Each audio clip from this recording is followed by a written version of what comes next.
Olá, sejam bem-vindos ao primeiro programa Estúdio Rural de 2017.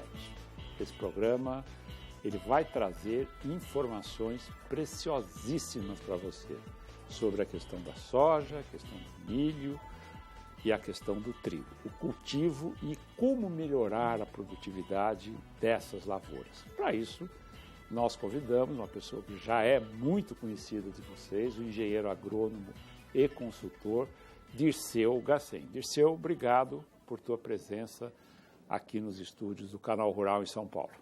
Para nós sempre é uma satisfação especial ter a oportunidade de debater, discutir o negócio principal da economia brasileira, que é a produção de grãos e, na produção de grãos, soja.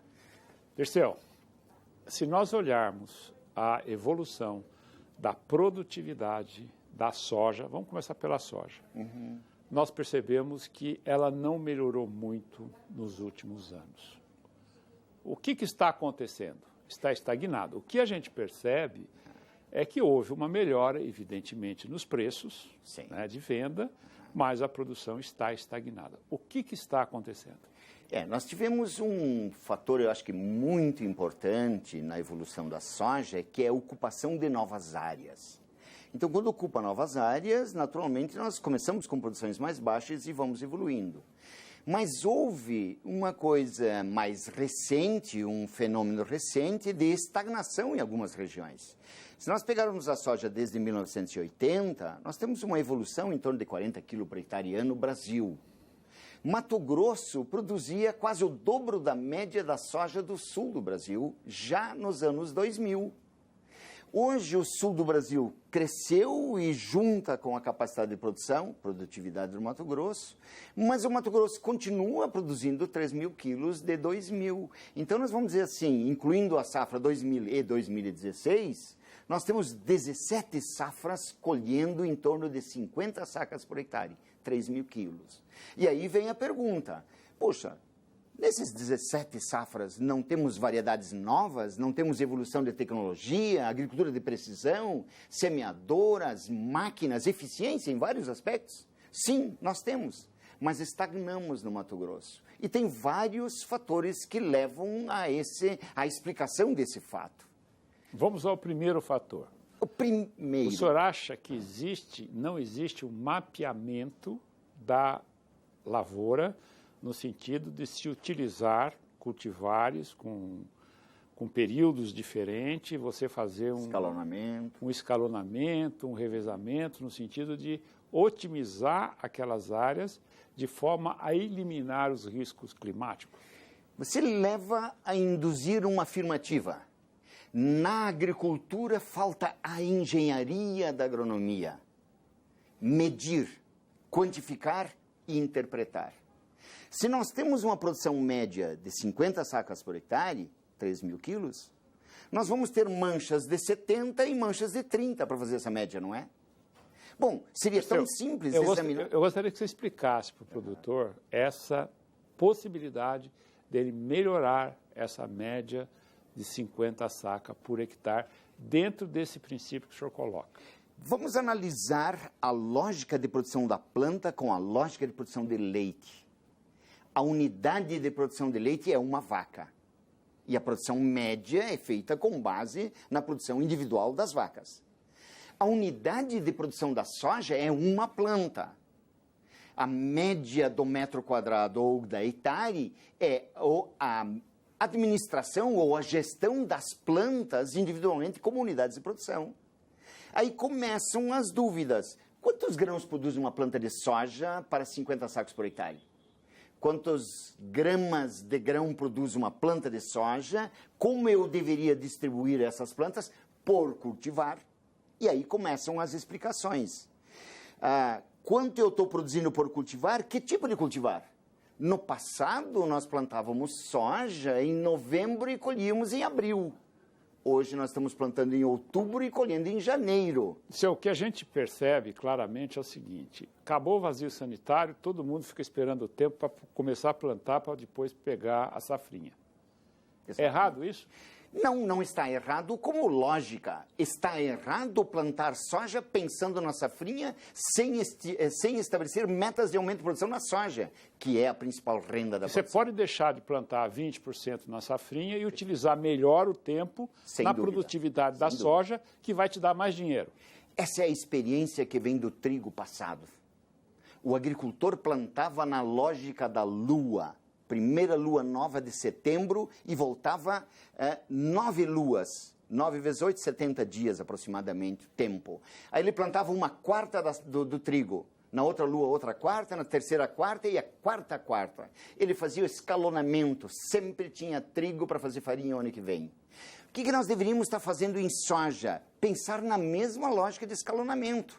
O que estamos fazendo em soja? Plantar o mais cedo possível, tirando da melhor época de distribuição de chuva, colocando a semeadura no período de risco, instabilidade, que ainda não se estabeleceu a média de distribuição de chuva. E isso não requer mais equipamento, nem mais... Até menos equipamento, porque nós vamos escalonar não só a época de semeadura, como consequência a época de colheita.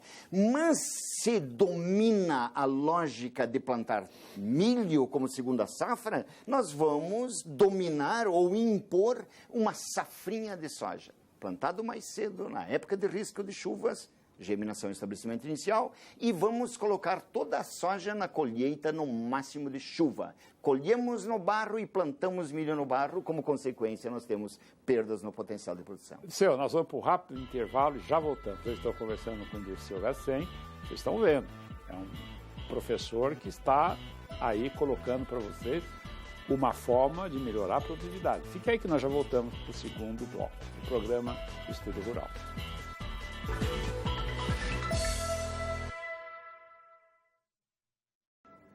Estamos de volta com o programa Estúdio Rural. Eu estou conversando com o engenheiro agrônomo e consultor Dirceu Gassen. Vocês viram no primeiro bloco que tem muito, né? O produtor tem muito para fazer para melhorar a produtividade. Dirceu, o que fazer? Primeiro, nós podemos afirmar, o que nós estamos fazendo está ótimo para colher o que estamos colhendo.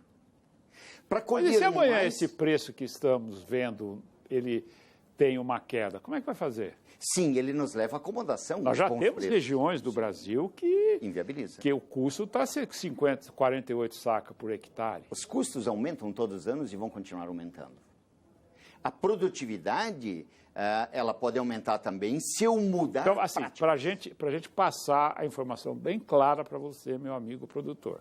O que nós temos? Nós temos uma estabilidade da produtividade, sim, um aumento de custo, o que vem suprindo a lucratividade é exatamente os preços do produto no mercado internacional. Então, vocês não estão pensando que um dia essa variável do preço internacional poderá lhe trazer um sério prejuízo. E o que o Dirceu está colocando é exatamente evitar que isso aconteça com técnicas que ele está propondo. Então, fique à vontade. Estabelecer metas de aumento de produtividade. Quanto estou colhendo, quanto eu pretendo colher e o que eu preciso mudar. Sem mudar, não se aumenta a produtividade. Aí começa a explicação. Realmente, os custos aumentaram todos os anos, tem uma estabilidade no aumento.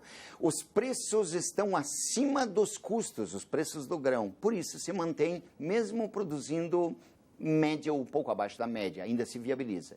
Quando apertar ou dificultar a viabilidade econômica, naturalmente nós vamos selecionar os que são mais eficientes, ou vamos plantar só nas áreas melhores, ou vamos ser obrigados a melhorar as práticas de manejo para nos tornar viáveis no negócio.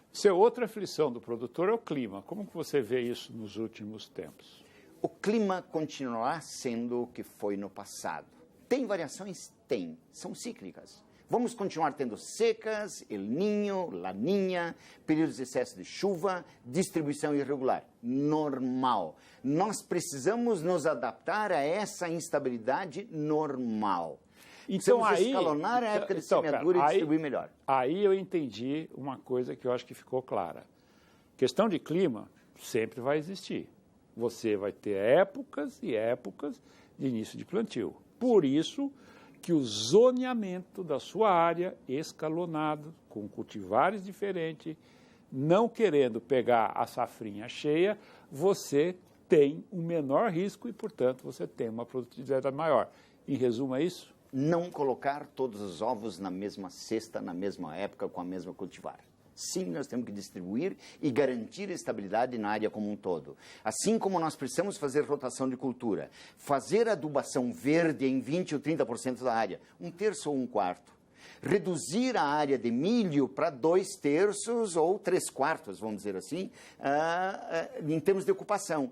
E a soja mantém toda a área, só melhorar a segunda safra, melhorar a estrutura do solo, melhorar a capacidade de armazenar água, supressão de nematóides, patógenos de solo, se faz com diversificação de culturas, com aumento de material orgânico e atividade biológica no solo, raízes e palha no sistema de produção. Então, planejar o sistema de produção.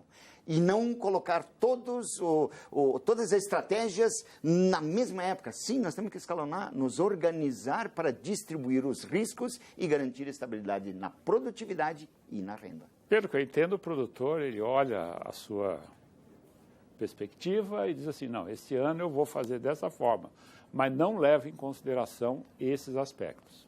Em geral, não. Assim como nós também não medimos e não quantificamos as unidades de produção, milho, soja ou trigo, qualquer uma delas. Quantos grãos deveria produzir uma planta de soja? Quantos gramas de grão cada uma planta? Como é que cada uma produz? Quantas plantas eu deveria ter desta cultivar? Com um ciclo de 90 ou 100 dias, muito curto. Lembre que no passado nós plantávamos Hoje nós temos cultivar de 90 a 140 dias. No passado nós tínhamos de 140, 150, 130 dias. E as precoces eram de 120 dias. Hoje as tardias são de 120, 125 dias e as precoces de 90. Que é um risco muito grande. Nós tiramos do ciclo da cultura, que é germinar, produzir folhas, transferir, encher grão, 30 dias. Isso significa, ou chama a responsabilidade de cada um, manejar melhor. Porque nós temos um ciclo curto, não existe espaço para erro. Ou, pelo menos, escalonar as variedades, não plantar todas de ciclo muito curto.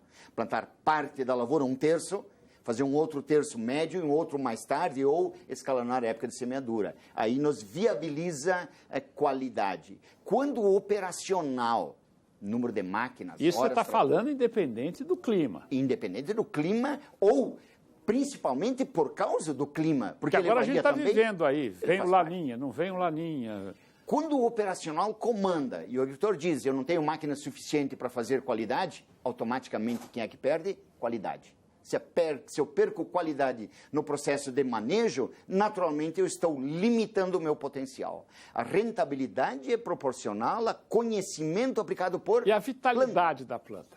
O vigor da planta, entender a lógica da planta. Veja que a planta nós podemos dividir hoje em 3 segmentos de 30 dias. Germinação e estabelecimento de raízes e as primeiras 4 ou 5 folhas, 25, 30 dias. Formação da massa de folhas, armazenagem de glicose nas folhas, né, que vão formar o grão nos próximos 30 dias. Então, aos 50, 55 dias, a planta terminou de crescer. Aos 80 dias está pronto o grão. Aos 100, 110 estamos colhendo. Então, são períodos curtos e nós não podemos, esse é o risco, de forçar só num grupo de material muito precoce ou tudo plantado na mesma época. Diversificar, planejar o sistema de produção. Perfeito. Senhor, nós vamos para mais um intervalo e já voltamos. Estou conversando com o Dirceu Garcem, que é um engenheiro agrônomo e consultor. Nós já voltamos para o terceiro e último bloco. O programa está super interessante, hein? Com muitas dicas para você.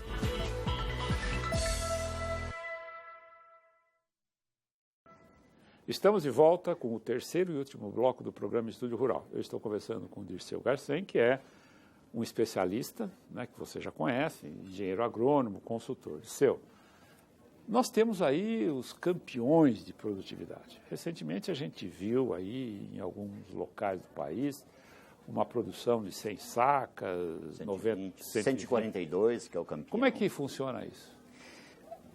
A produção, o desafio da produtividade induz a mudança. Eu acho que é muito importante ter os campeões de produção e essa competição para induzir a mudança. Veja que o campeão de produção, o Alisson Hilgenberg, no Paraná, colheu 142 sacos por hectare. Nós temos uma média de 50. Veja que ele produziu quase 3 vezes a média. Nós não estamos querendo buscar os 100, 120 sacos. Nós qual era a temos umidade 50 para 70. Qual era a umidade desse grão na época da colheita? Seco e limpo. Porque eu ouvi uma vez uma matéria que a umidade estava em 27%. Não, isso aí pode até colher, mais úmido, mas não foi colhido em 27%, ele foi colhido seco. Mas vamos dizer assim, o ajuste peso final, ele é ajustado com uma umidade padrão em torno de 14%.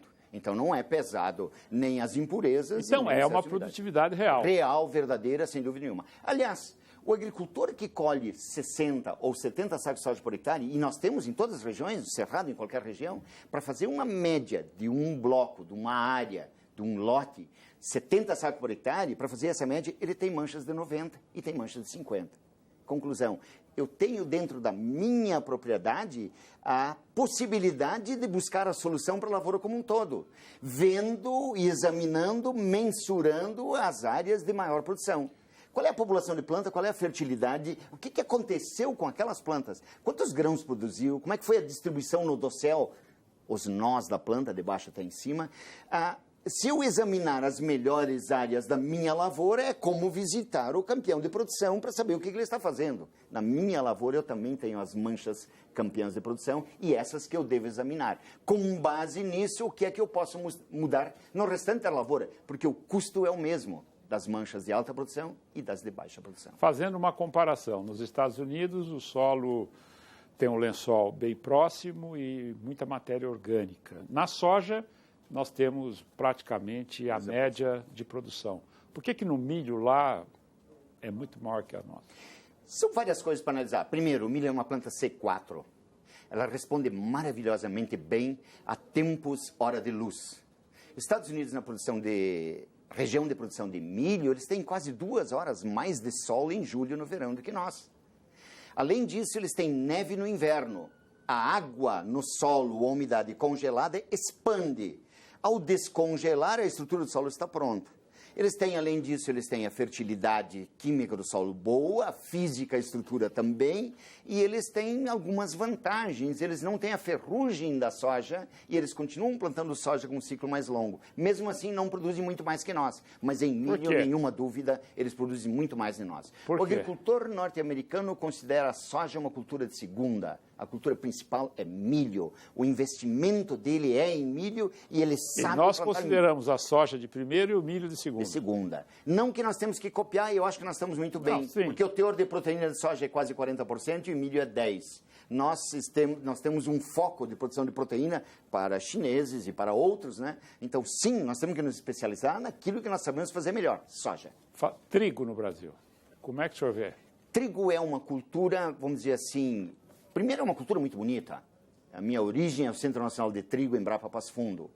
Trigo é uma cultura muito importante no sistema. Veja, se nós não plantarmos trigo, o que vamos plantar no sul do Brasil no inverno? Podemos fazer uma segunda safra de milho no Paraná. Nós podemos melhorar a nossa produção de trigo? Sem dúvida. Hoje nós produzimos em torno de 5 milhões ou 6 milhões de hectares, de quilos, né? Sim. Podemos chegar ao nosso consumo, que é 10 milhões? Sim, tem que ver se realmente interessa. O que nós precisamos, mas por que não interessa? Consumidor, e eu exijo, é qualidade. Porque eu vou consumir farinha e eu preciso de qualidade. Claro que eu tenho que trabalhar em cima dessa lógica. Mas é possível produzir trigo com qualidade no Brasil? Sim, é perfeitamente viável. E nós temos trigo para pão francês, nós temos trigo para bolacha, nós temos trigo para tudo que é tipo de farinhas. Naturalmente, nós temos que nos ajustar, nos organizar. Não adianta colher um bom trigo e misturar ele tudo no mesmo armazém. Nós temos que separar esse trigo, nós temos que nos estruturar como negócio. Quer dizer, no trigo o senhor acha que falta também um planejamento? O problema que limita a viabilidade e a rentabilidade da lavoura está diretamente associado a pessoas. Gestão da planta, gestão do clima, gestão do ambiente e gestão financeira. O governo atrapalha? Planejamento. O governo atrapalha e também não ajuda muito. Mas vamos dizer assim, de pouco adianta ajudar se nós não nos organizarmos. Eu acho que isso é uma organização, o governo tem que nos ajudar direcionando. Nós precisamos de um sistema de seguro e estabilidade de renda para sistemas de produção. O agricultor faz com todo o esforço possível, mas tem essa instabilidade. E aí precisa planejamento. Perfeito. Eu conversei com o Dirceu Gassen. Muito obrigado por tua presença aqui. Este programa e outros programas você poderá assistir através do nosso site www.canalrural.com.br, que está aí na sua tela. Até o próximo programa.